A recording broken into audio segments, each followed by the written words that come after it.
Hi friends, welcome to my channel. Latest updates and reviews కోసం మా ఛానల్ని subscribe చేసుకోండి. పక్కనే ఉన్న బెల్ సింబల్ని క్లిక్ చేసి ఆల్ ఆప్షన్ని సెలెక్ట్ చేసుకోండి. అప్పుడే మా మొబైల్ నుండి మీ మొబైల్ ఫోన్కి నోటిఫికేషన్స్ వచ్చేస్తాయి. ప్రభావతి మనసు బాగా ఎరిగిన సుశీలమ్మ ప్రభావతితో ఇలా అంటుంది. ప్రభావతి, నీతో మాట్లాడాలి అని అంటే, అత్తయ్య చెప్పండి అత్తయ్య, కాఫీ తాగుతారా, టిఫిన్ చేస్తారా, లేదంటే మీకు ఏమైనా ఇష్టమైన కూర వండమంటారా అని అంటుంది. అవేమీ అక్కర్లేదు, నువ్వు ఏ పని చేయవు, నువ్వు ఓ పక్కన ఖాళీగా కూర్చుంటావు, అన్ని పనులు నీ కోడలు చేసి పెడుతుంది. అలా ఎంతో దర్జాగా ఉన్న నువ్వు పనులన్నీ చేస్తున్నావంటే నాకు అర్థమే. నీ మనసులో ఏముందో నాకు తెలుసు, కానీ నా మనసులో కూడా ఒకటి ఉంది. అది నువ్వు చేస్తే నీ మనసులో ఉన్నది నేను నెరవేరుస్తాను అని అంటుంది. అప్పుడు ప్రభావతి సంతోషంతో, అత్తయ్య గారు, మీ మనసులో ఏముందో నాకు ఇప్పుడే చెప్పండి అత్తయ్య గారు, అది ఎంత కష్టమైనా నేను చేసి పెడతాను. ఇంకా అలాగే నా మనసులో ఏముందో మీరు చెప్పండి అని అంటుంది. నీ కొడుకు మనోజ్కి పెళ్లి గురించే కదా నీ బాధంతా, ఆ పెళ్ళికి కావలసిన డబ్బు గురించే కదా నీ బాధంతా అని అంటే, అవునత్తయ్య గారు, చాలా బాగా అర్థం చేసుకున్నారు అని అంటుంది. ఆ డబ్బు నేను ఇస్తాను, కానీ నువ్వు నాకు సాయం చేయాలి. బాలు మీనాలను ఒక్కటి చెయ్యాలి. శోభనానికి ముహూర్తం పెట్టిద్దాము. నీ మాట నీ కొడుకు కాదనడు. నీతో ఎంత కోపంగా ఉన్నా, నువ్వు వాడిని ఎంత ద్వేషించినా, వాడిని నువ్వు ప్రేమగా చూసుకోకపోయినా, నువ్వంటే వాడికి చాలా ఇష్టం. నువ్వేదైనా అడిగినా వాడు కాదనడు. అందుకనే ఈ విషయంలో నీ సహాయమే కావాలి. బాలు మీనాలను నువ్వే ఒక్కటి చేయాలి. మీనాని నువ్వే తయారు చేయాలి. శోభనంకి పెళ్లి కూతురులాగా తయారు చేసి వాళ్ళిద్దరి చేత నువ్వు మాట తీసుకోవాలి. పండంటి బిడ్డను కానీ నీ చేతుల్లో పెట్టాలి అని, ఏడాదిలోపు నీ చేతిలో పెట్టాలని వాళ్ళిద్దరి దగ్గర నువ్వు మాట తీసుకో. వాళ్ళు నీ మాట కాదనరు. అది నువ్వు నాకు చేసే సాయం.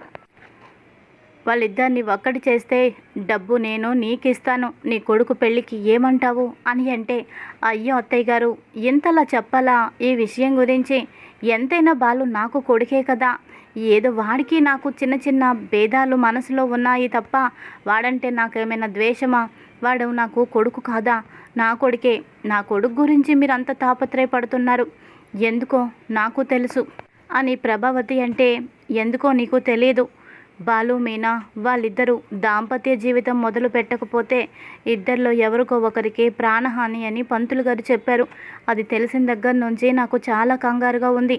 మీనా కూడా ఆ గండం వల్లే నీళ్ళల్లో పడిపోయింది. బాలు కాపాడాడు కాబట్టే సరిపోయింది, లేకపోతే ఎంత దారుణం జరిగిపోయేది. అందుకనే పంతులు గారిని నేను పిలిపిస్తాను.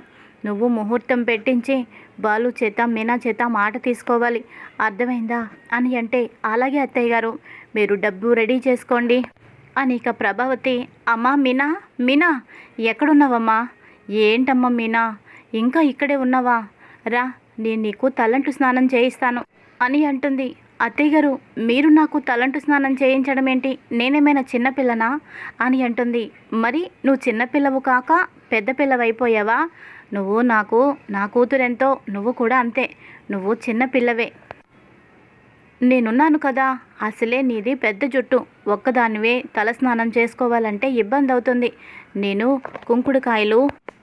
కుంకుడుకాయ పులుసుతో చక్కా నీకు తల స్నానం చేయిస్తాను. నువ్వు ఒక్కదానివే చేసుకోలేవమ్మా, నీది పెద్ద జుట్టు కదా.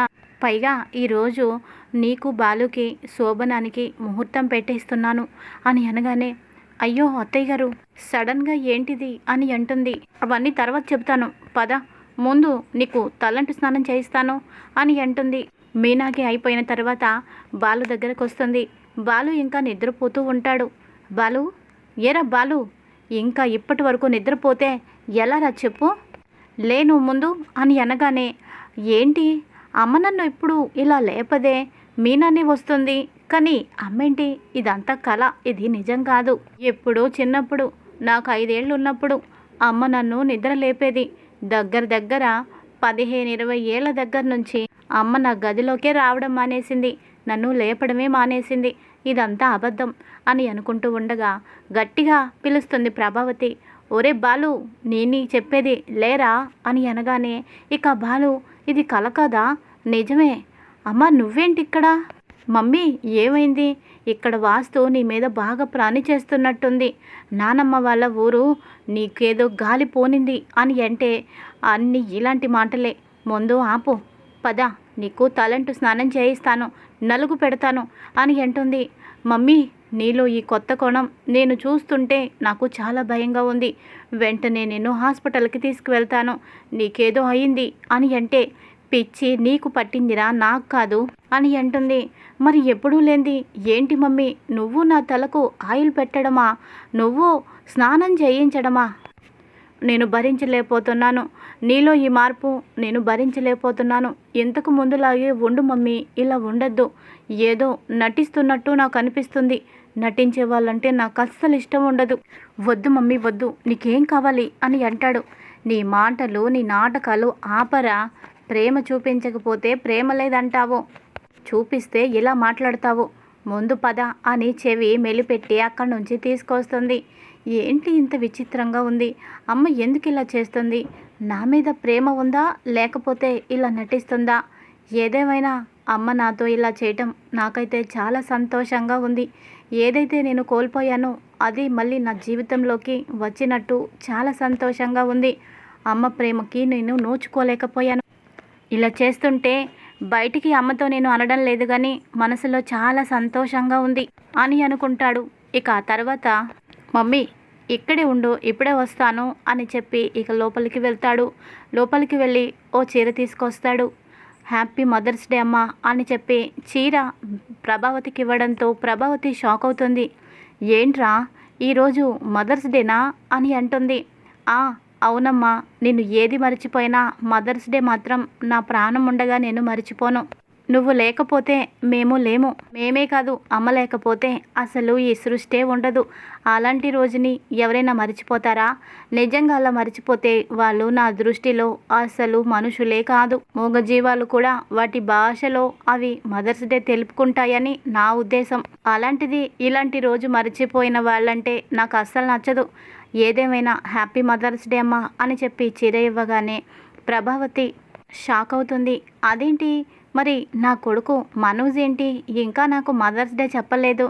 చెప్తాడు, వాడు చెప్పకుండా ఉంటాడా? వీడికంటే మంచి గిఫ్ట్ నాకు ఇచ్చి వాడు నాకు మదర్స్ డే చెబుతాడు. వాడే ఇక్కడికి వస్తాడు, అందుకే ఇంకా నాకు ఫోన్ చేయలేదు అని ఫోన్ వైపే చూస్తూ ఉంటుంది. ఇంకా తర్వాత సుశీలమ్మ పంతులు గారిని పిలిపించడంతో బాలు ఉలిక్కి పడతాడు. ఇంట్లో పొద్దున్నుంచి ఏదేయో కొత్తవి జరుగుతున్నాయి. మమ్మీ నాకు తల స్నానం చేయించడం, ఇప్పుడు పంతులు గారు రావటం ఏంటి అని అనుకుంటూ, నానమ్మ పంతులు గారు వచ్చారేంటి అని అంటే, నీకోసమేరా, నీకు నీ భార్యకి శోభనానికి ముహూర్తం పెట్టించడానికి నేనే పిలిపించాను అని అంటే, నాకు శోభనం ఏంటి, నాకు ముహూర్తం పెట్టించడం ఏంటి, ఏంటివన్నీ, ఇలాంటివన్నీ నాకు ఇష్టం ఉండవు, ఆపేసేయి అని అంటాడు. ఏంట్రా ఆపేసేది? పెళ్ళైన భార్య భర్తలకు శోభనం ఏర్పాట్లు చేయడం అది ఎప్పటి నుంచో వస్తున్న ఆనవాయితీ. అది కాదని చెప్పి నీ ఇష్టం వచ్చినట్టు నువ్వు చేస్తానంటే ఇక్కడ చూస్తూ ఊరుకోను. నీ భార్య అంటే నీకు ఇష్టం ఉందా లేదా అని అంటే ఇష్టం అని అంటాడు. మరి అలాంటప్పుడు శోభనానికి ఎందుకు ఒప్పుకోవురా అని అంటుంది. అది వేరు ఇది వేరు అని అనగానే, నీ భార్య అంటే నీకు ఇష్టం లేకపోతే, తనకి నీ మనసులో స్థానం లేకపోతే ఇంకా మీరు భార్య భర్తలుగా ఎందుకు ఉండడం? ఈ సమాజం దగ్గర అలంకరణ కోసమా? ఓ భార్య భర్తలకు పరిపూర్ణత ఎప్పుడు వస్తుంది? వాళ్ళిద్దరూ ఒక్కటైనప్పుడే వాళ్ళిద్దరికీ ఓ పరిపూర్ణత వస్తుంది. అలా లేనప్పుడు మీరు భార్య భర్తలే కాదు, మీ మనసులు కలవాలి అంటే ఈ శోభనానికి ఒప్పుకోవాలి. లేదంటే మీనాని పుట్టింట్లో వదిలేసి నీ మానాన్న నువ్వు ఉండు అని అనగానే, అయ్యో షీలా డార్లింగ్, అంత పెద్ద పెద్ద మాటలు ఎందుకు? ఇప్పుడు వద్దంటున్నాను, తర్వాత ఎప్పుడైనా అని అంటే, ఏంట్రా తర్వాత? ఏ ముహూర్తాలు ఎప్పుడు పెట్టించాలో మాకు బాగా తెలుసు అని అంటే, ఏమో నానమ్మ, ఎన్ని విషయాలు నువ్వు చెప్పినా అన్నీ నేను విన్నాను, కానీ ఈ విషయం మాత్రం నేను అంగీకరించలేను అని అనగానే ప్రభావతి వస్తుంది. ఇక బాలు చేతిని తన నెత్తి మీద పెట్టించుకొని, ఇప్పుడు చెప్పరా, నువ్వు మీనా ఇద్దరు ఈ శోభనానికి ఒప్పుకుంటారా లేదా? పెళ్ళయింది చాన్నాళ్ళు కావస్తుంది, ఇంకా కొన్నాళ్ళైతే అమ్మలక్కలందరూ అడుగుతారు, ఏంటి నీ కోడలు ఇంకా నీళ్ళోసుకోలేదా అని అందరూ నన్ను అడుగుతారు. వాళ్ళకి ఏం సమాధానాలు చెప్పాలిరా? అయినా ఈ మధ్య బాగా ఫ్యాషన్ అయిపోయింది, పెళ్ళిళ్ళు చేసుకోవడం, భార్యాభర్తలు ఎవరికి వారు వేరుగా ఉండడం, శోభనానికి మాత్రం అంగీకరించకపోవడం ఈ మధ్య బాగా ఫ్యాషన్ అయిపోయినట్టుంది మీకు. ఇప్పటి వరకు పోనీలే అని వదిలేశాను, కానీ ఇక నుంచి ఆ పప్పులు ఉడకవు. బాలు నువ్వు మీనా నువ్వు ఇద్దరు ఒప్పుకోవాల్సిందే. సంవత్సరం తిరిగేలోపు పండంటి బాబునో పాపనో మా చేతిలో పెట్టాల్సిందే, లేకపోతే నా మీద ఒట్టు అని ఇక ప్రభావతి అనడంతో ఒక్కసారిగా బాలు షాక్ అయిపోతాడు. మమ్మీ, నువ్వేనా ఈ మాట అంటున్నావు? పెళ్ళైన రెండో రోజే మీనాని అసలు నువ్వు పట్టించుకోలేదు, నన్ను కూడా నువ్వు పట్టించుకోలేదు. అలాంటిది మేమిద్దరం కలవాలని నువ్వు కోరుకుంటున్నావేంటి? నిజంగా కోరుకుంటున్నావా అని అంటే, కోరుకోకుండా ఎలా ఉంటాన్రా? నేను నీ కన్న తల్లిని, ఆ మాత్రం నీ గురించి నాకు ఆలోచన ఉండదా? ఇక తరువాత సత్యం ప్రభావతితో ఇలా అంటాడు. చూసావా, బాలు నీ మంచివాడు కాదు, నీ మీద ప్రేమ లేదు అని ఎప్పుడు అంటావు, కానీ వాడికి నీ మీద ఎంత ప్రేమో ఇప్పుడు చూసావు కదా. నీ కొడుకు మనోజ్కి నీ మీద ప్రాణం అన్నావు, కానీ ఏమైంది? ఈరోజు మదర్స్ డే అన్నది కూడా వాడు మర్చిపోయాడు. అది వాడికి వీడికి ఉన్న తేడా. ఎప్పటికైనా నిజమేంటో అబద్ధమేంటో తెలుసుకోవే అని అంటాడు.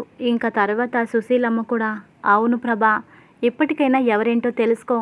వాడేదో నీకు శుభాకాంక్షలు చెప్పలేదనో వీడు చెప్పాడనో నేను నీతో ఇలా అనడం లేదు. బాలుకి నువ్వంటే ప్రాణం. బాలు మనసులో నువ్వే ఉన్నావు. నువ్వంటే వాడికి ప్రేమ. నువ్వు వాడికి వేసిన శిక్ష వల్ల వాడి జీవితాన్ని త్యాగం చేసేద్దాం అనుకుంటున్నాడు. జీవితంలో అన్ని సుఖాలని వదిలేసి వాడు తాగుడికి బానిసైపోయాడు. అది కూడా నువ్వు వేసిన శిక్ష వల్లే. కళ్ళ ముందు అందమైన ఒద్దికైనా ఎంతో సహనంతో ఉన్న భార్య ఉన్నా తనకి ప్రేమని పంచడం లేదు అంటే దానికి కారణం నువ్వే ప్రభా, నువ్వే. నువ్వు వేసిన శిక్ష వల్లే వాడు అనుక్షణం మానసికంగా కుంగిపోతున్నాడు. ఇప్పటికైనా మారు నువ్వు అని అనగానే ఇక ప్రభావతి, అలాగే అత్తయ్య గారు, మీరింత ఇదిగా చెబితే నేను మారకుండా ఉంటానా? ఎప్పుడో నేను మారిపోయాను, నేను కళ్ళు తెరుచుకున్నాను అని బయటికంటుంది. లోపలికి మాత్రం నా కొడుకు మనోజ్ ఏదో బిజీలో ఉన్నాడు, అందుకే వాడు చెప్పలేదు అన్నంత మాత్రాన వాడికి నా మీద ప్రేమ లేదనా? నేనంటే వాడికి ప్రాణం. ఇప్పుడు నేను బాలుని మీనాని కలిపేది కూడా కేవలం నా కొడుకు స్వార్థం కోసమే. నా కొడుకు పెళ్ళికి కావాల్సిన డబ్బు అత్తయ్య గారు ఇవ్వాలంటే నేను ఇలా చెయ్యాలి. నా కొడుకుకి మీనా చేసిన ద్రోహాన్ని మోసాన్ని ఎప్పటికీ నేను మరచిపోలేను. నా గుండెల్లో ఎప్పటికీ ఉంటుంది. రోహిణితో పెళ్ళి సక్రమంగా జరగాలంటే నేను ఇలా చేయక తప్పదు అని అనుకుంటూ ఉంటుంది. ఇక మనసులో నేనైతే వీడు నా దగ్గరైతే మాట ఇచ్చాడు, కానీ అది మాత్రం నిలబెట్టుకోకూడదు. వీళ్ళిద్దరూ ఒక్కటవ్వకూడదు. ఎప్పట్లాగే వీళ్ళిద్దరూ కొట్టుకోవాలి, వీళ్ళిద్దరూ విడిపోవాలి, మీనా ఇంట్లో నుంచి వెళ్ళిపోవాలి. అదే నేను ఓ తల్లిగా కోరుకుంటున్నాను అని మనసులో అనుకుంటూ ఉంటుంది. ఇక ఇక్కడిలా ఉండగా మరో పక్కన పాల గ్లాసుతో గదిలోకి అడుగుపెట్టిన మీనాను చూసి బాలు, చాలా అందంగా ఉన్నావు పూలగంప అని అంటాడు. థ్యాంక్స్ అండి అని అంటుంది. మీ మనసు కూడా చాలా అందంగా ఉంటుందండి అని మీనా అంటుంది. ఏంటి, నన్ను నువ్వు పొగిడావా, నన్ను నువ్వు మెచ్చుకున్నావా అని అంటాడు. అవును, మీకేం తక్కువని మిమ్మల్ని మెచ్చుకోకపోవడానికి? అందం అంటే అసలైన అందం ఈరోజు మీలో నేను చూశాను. మీ మనసు చాలా అందమైనది. బయటికి కటువుగా ఉంటారు, కానీ మీ ఆత్మ, అలాగే మీ ఆలోచనలు, మీ మనసు నాకు ఎంతో నచ్చాయి. నా మీద మీకు ఎంత ప్రేమ ఉందో మీ కళ్ళల్లో నేను చూశాను. అందుకనే నేను మీతో ప్రేమలో పడిపోయాను అని మీనా అనగానే బాలు సంతోషపడతాడు. ఇలా కూర్చో అని పక్కన కూర్చోబెట్టుకొని, మీనా, మా అమ్మ ఏదో మాట అడిగిందని నిన్ను నేను ఇబ్బంది పెట్టలేను. మనస్ఫూర్తిగా నీకు ఇష్టమైతేనే, అంతేకాని అమ్మ వల్లో లేదంటే నానమ్మ వల్లో నేను ఇబ్బంది పెట్టలేను. నీ మనసుని నేను బాధ పెట్టలేను. నానమ్మ అన్నట్టు దాంపత్య బంధంలో ముందుగా మనసులు కలవాలి.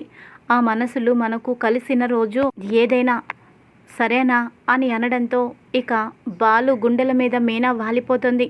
ఎంత మంచివారండి, మీ మనసు ఎంత మంచిది. రోజు రోజుకి మీలో ఇంత మంచితనం ఉందా అన్నది నాకు అర్థమవుతుంది. ఆడదాని మనసుకి అంత విలువ ఇచ్చే ఇలాంటి భర్త నాకు దొరకడం నేను చేసుకున్న అదృష్టం. ఇక నుంచి నేను మీ భార్యను, మీ ఇష్టం అని మీనా అనడంతో ఇక మీనాని కౌగిలించుకుంటాడు బాలు. ఇది ఈరోజు ఎపిసోడ్. మరి తర్వాత ఏం జరుగుతుంది, రాబోయే కథలో ఎలాంటి ట్విస్ట్ ఉంది, ముందు ముందు తెలుసుకుందాం. Thanks for watching. Hi friends, welcome to my channel. Latest updates and reviews కోసం